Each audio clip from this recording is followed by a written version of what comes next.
In continuing coverage, the Michigan House of Representatives today passed 2 bills that stopped planned increases for the salary for tipped workers. TV6 senior reporter Jerry Tudor spoke with legislators on both sides to find out what the next steps for the bills are and what this means for workers and businesses. With a 63 to 41 vote, the Michigan House passed 2 bills aimed at keeping tipped workers' wages as is. Next month, the base pay for tipped workers will increase to nearly $6 an hour.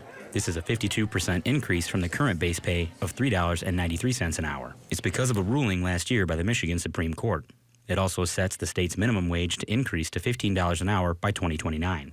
Representative Dave Preston says the increase would be a negative for Upper Michigan. On the minimum tip wage, it's especially egregious to the UP because we are littered with independent operators for the restaurant industry.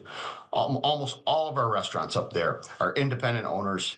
They're not multi-state chains, with a big backing to help you adapt to this. Democratic legislators in favor of the increase say it's worked well in other states. These workers deserve a fair wage and should not be forced to rely on patrons to pay their salary. Big money stakeholders have tried to scare workers into believing their tips will go away if their wage is raised.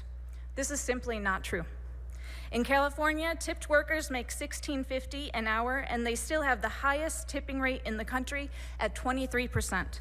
Representative Preston says he's hopeful the bills can make it through the Democratic-led Senate, even with amendments. It just came out of the House today.